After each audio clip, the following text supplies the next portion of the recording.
Hello दोस्तों, मेरे YouTube channel पर आपका स्वागत है। तो चलिए कहानी शुरू करते हैं। कहानी अच्छी लगे तो प्लीज़ चैनल को लाइक, सब्सक्राइब एंड शेयर जरूर कीजिएगा। इधर कशिश मीरा को बिस्तर पर सुलाकर खुद फ्रेश होने वॉशरूम में चला जाता है। कुछ देर बाद कशिश वॉशरूम से बाहर आता है तो देखता है मीरा बिस्तर की दूसरी तरफ हाथ फेर रही थी, जहाँ पर कशिश सोया करता था। कशिश मीरा के पास आ बिस्तर पर लेटकर बोला, तुम्हें मेरी आदत हो रही है मीरा। मीरा बिना अपनी आंखें खोले कशिश से लिपट कर बुदबुदाते हुए बोली, कहाँ चले गए थे आप? कशिश मीरा के बालों को सहलाते हुए बोला, बस फ्रेश होने गया था। क्या तुम फ्रेश नहीं होना चाहते? मीरा कशिश की बात का कोई जवाब नहीं देती। कशिश मीरा को कोई जवाब ना देते हुए वो देख उसके चेहरे को देखने लगता है। कशिश मीरा के चेहरे को देखते हुए खुद से बोला, क्यों? मैंने शारंग परिवार से बदला लेने के लिए तुमसे शादी की और अब मैं खुद अपने दिल के हाथों हार रहा हूँ। क्यों मीरा? यह सोचते हुए कशिश मीरा के गाल पर हाथ रख लेता है तो मीरा उसके हाथ को पकड़कर अपने सिर के नीचे रखते हुए फिर से सो जाती। कशिश हल्का मुस्कुरा देता है और मीरा के माथे को चूमकर उसे गले लगा लेता है और अपनी आंखें बंद कर लेता है। अगली सुबह शारंग विला में महक नींद खुलती है। उसे अपने पूरे शरीर में तेज दर्द हो रहा था। महक उठकर बैठ जाते। वो मृत्युंजय के शर्ट में थी। महक इधर उधर देखती है लेकिन उसे मृत्युंजय कहीं नजर नहीं आता। महक एक गहरी सांस लेकर बिस्तर से उतर जाती है। महक अपने आप को संभालते हुए बाथरूम की तरफ चली जाती है लेकिन उसके उसके पर डगमगा रहे थे और उसके पैर डगमगा रहे थे और उसे अपने सिर पर काफ़ी तेज दर्द हो रही थी। लेकिन जैसे तैसे वो फ्रेश होकर कुछ देर में बाथरूम से बाहर आती है। महक जब बिस्तर के पास आकर बैठती है तब उसके फ़ोन में विप की आवाज़ आती है। महक जाकर बिस्तर पर बैठ जाती है और अपने फ़ोन को नाइट स्टैंड से उठाकर देखती है जिसमें मृत्युंजय ने लोकेशन सेंड किया था। महक लोकेशन को देखते हुए बोली, ये मुझे एकेडमी जाने के लिए क्यों कह रहे हैं और ये सुबह सुबह कहाँ चले गए? इतना सोचते हुए महक मुंह बनाते हुए क्लोजेट में जाकर ड्रेसअप होकर आती है और लोकेशन के लिए निकल जाती है। इधर नीचे सभी लोग डाइनिंग टेबल पर बैठे हुए थे। सावित्री जी पूरे डाइनिंग टेबल पर नज़र घुमाकर बोली, मृत्युंजय और उसकी बीवी कहाँ है? दामिनी सावित्री जी की बात पर बोली, होंगे दोनों कहीं और हम लोगों से के पूछने और ना पूछने से क्या फ़र्क पड़ता है माँ। यहाँ पर लोग तो वही करते हैं जो उनकी मन की चलती है। विप्लव दामिनी से बोला, बुआ जी ये 21 सेंचुरियन है। यहाँ के बच्चे पैदाइशी समझदार होते हैं। फिर वहाँ पर बैठे वैदिक की तरफ इशारा करते हुए बोला, इसे देख लीजिए, इतना पीहू सा है और फ़ोन में घुसा हुआ है। हम तो फिर भी मैनर्स के साथ आप लोगों के साथ बैठकर ब्रेकफास्ट कर रहे हैं। नीलिमा वैदिक को घूरते हुए बोली, फ़ोन नीचे रखो और चुपचाप नाश्ता करो। वैदिक नीलिमा की बात पर मुंह बनाते हुए फ़ोन बंद करके चुपचाप नाश्ता करने लगता है। वैशाली नाश्ता करते हुए अमृत से बोली, आज हमको हॉस्पिटल जाना था। अमृत अपना सिर हिलाते हुए बोला, मुझे अच्छे से पता है, मैंने अपॉइंटमेंट ले ली है। 12 बजे का अपॉइंटमेंट मिला है। तुम विप्लव के साथ चली जाना। वैशाली अपनी आंखें छोटी करके बोली, तुम हमारे पति हो, वापी हमारा पति नहीं है, इसलिए तुम हमारे साथ चलोगे। वैशाली एक इम्पोर्टेंट केस आया है और शादी के चक्कर में मैं वैसे भी बहुत बिजी था, इसलिए प्लीज़ विप्लव के साथ चली जा। अमृत ने वैशाली को समझाते हुए कहा। वैशाली इरिटेट होकर बोली, देखो हमारा दिमाग खराब मत करो। हम कह रहे हैं ना हम तुम्हारे साथ जाएंगे, मतलब तुम्हारे साथ जाएंगे, वरना हम नहीं जा रहे हैं कोई हॉस्पिटल। रचना अमृत की तरफ देखते हुए बोली, 1 घंटे की बस तो बात है ना, लेकर चले जाओ वैशाली को। अमृत रचना की बात पर वैशाली को 2 मिनट घूरने के बाद अपना सिर हिला देता है। अनमोल विप्लव की तरफ देखते हुए बोला, ब्रेकफास्ट के बाद चुपचाप मेरे कमरे में आना। विप्लव रचना की तरफ देखते हुए बोला, मॉम क्या आज रात को, क्या तुम्हें पूरे 1 हफ्ते तक करेले की सब्जी खानी है? रचना ने विप्लव के से सवाल किया। विप्लव जल्दी से बोला, मैं कह रहा था कि आज रात को मैं ओवर टाइम तक जाग कर पढ़ाई करने वाला हूँ, तो क्या आप मेरे लिए दूध में बादाम डालकर शेक बना दोगे? वैदिक विप्लव को देखकर हंसते हुए बोला, हाँ हाँ, पढ़ाई के लिए इतना कमज़ोर मैंने अपनी ज़िंदगी में कभी नहीं देखा। एटलीस्ट मैं पढ़ाई तो करता हूँ। विप्लव वैदिक को घूरते हुए बोला, चुप नकलची बंदर, और आप भैंस की पूछ। वैदिक ने विप्लव से कहा। विप्लव घूरकर वैदिक की तरफ देखने के बाद जल्दी जल्दी अपना ब्रेकफास्ट करता है अपने कमरे की तरफ चला जाता है। कुछ देर बाद सभी अपना ब्रेकफास्ट करने के बाद अपने अपने काम में लग जाते हैं। अदिति शोभित के कमरे में मुंह बनाकर बैठे हुए थे और उसके सामने ढेर सारी किताबें रखी हुई थी। शोभित 4 किताब अदिति के सामने रखते हुए बोला, ग्रेजुएशन के बाद तुम क्या करने वाली हो? अदिति कुछ देर सोचने के बाद बोली, आपके साथ धूमधाम से शादी करूंगी। शोभित अपनी आंखें छोटी करके बोला, बकवास करना बंद करो। मैंने पूछा तुम अपने करियर में क्या करना चाहती हो? अदिति दांत दिखाते हुए बोली, आपके बच्चे की माँ बनना चाहती है। शोभित अपने दांत पीस कर बोला, तुम्हें ये बेहुदा बातें कौन सिखा रहा है कोकुन? अदिति छोटा सा मुंह बनाकर बोली, मैं कोई छोटी बच्ची नहीं हूँ, अब तो मेरी शादी हो चुकी है, मैं बड़ी हो गई।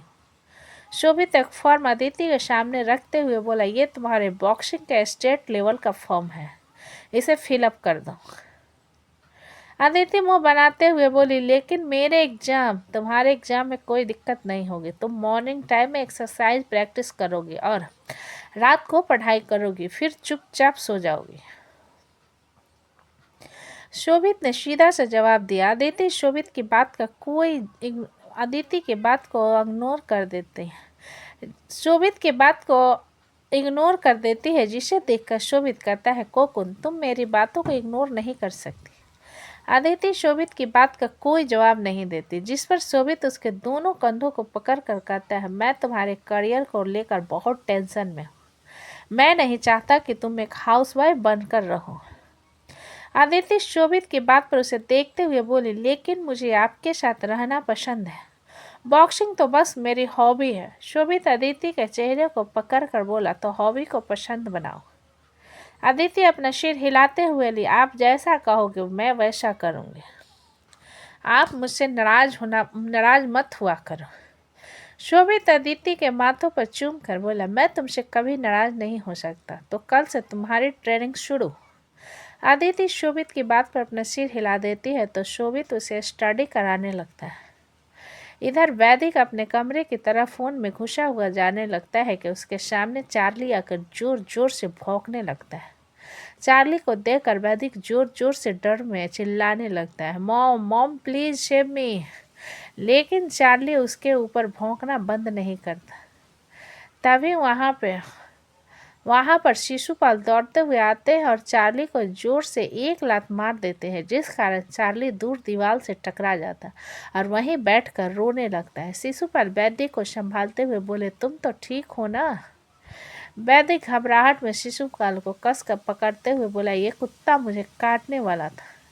शिशुपाल वैद्य की बात सुन चार्ली को घूरते उसे लात मारने को आगे बढ़ते हैं कि विप्लो आकर शिशुपाल को धक्का देता है, जिस कारण वो वहीं जमीन पर गिर जाते हैं। विप्लो जल्दी से चार्ली को उठाकर देखता है तो चार्ली बहुत ज़्यादा डरा हुआ था और उसके मुंह से खून आ रहा था। शिशुपाल विप्लो को घूरते हुए बोले, तुम इतनी हिम्मत कि तुमने इस आवारा कुत्ते के लिए मुझे धक्का दिया? विप्लो की आंखें नम हो गई थी और वो चार्ली को सहला रहा था। जब वो शिशुपाल की बात सुनता है तो गुस्से में चिल्लाते हुए कहता है, आप एक कुत्ते हैं जो दूसरे के घर में घुसे चले आते हैं, मेरा चार्ली कुत्ता नहीं है। विप्लो के चिल्लाने की आवाज़ इतनी तेज थी कि घर के सभी लोग वहाँ आ जाते। वहीं शिशुपाल गुस्से में सावित्री जी की तरफ देखते हुए बोले, दीदी आप देख रही हो अपने पोते को, मुझे कुत्ता कह रहा है। रचना विप्लो के देखते हुए बोली, विप्लो ये क्या बदतमीजी है, कोई अपने से बड़ों से ऐसे बात करता है क्या? चलो माफ़ी मांगो इनसे। विप्लो अपनी आंखों में आंसू लिए रचना से बोला, मैं नहीं माफ़ी मांगूंगा। रचना गुस्से से विप्लो को देखते हुए बोली, तुम दिन पर दिन बदतमीज होते जा रहे हो, मैंने कहा ना माफ़ी मांगो तो माफ़ी मांगो। विप्लो गुस्से भरी नज़र से शिशुपाल को घूरते हुए बोला, मैंने कहा मैं माफ़ी नहीं मांगूंगा तो नहीं मांगूंगा। रचना विप्लो को मारने के लिए हाथ ऊपर करती है कि शोभित उसके हाथ को पकड़ते हुए कहता है, मॉम आप ये क्या कर रही हो?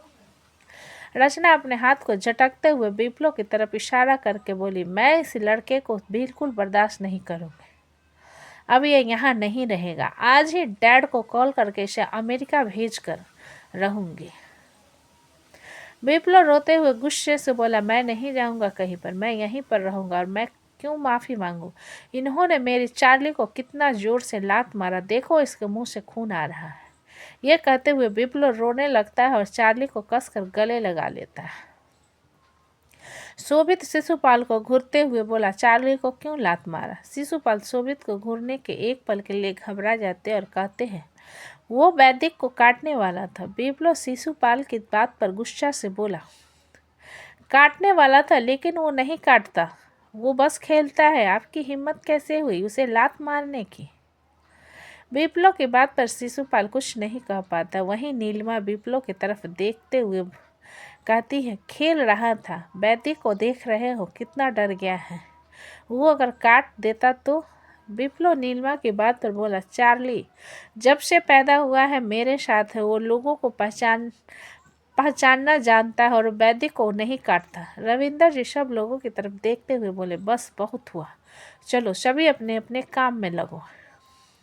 विप्लो रविंदर जी की बात पर बोला, जब तक ये चार्ली से माफ़ी नहीं मांगेंगे ये तमाशा बंद नहीं होगा।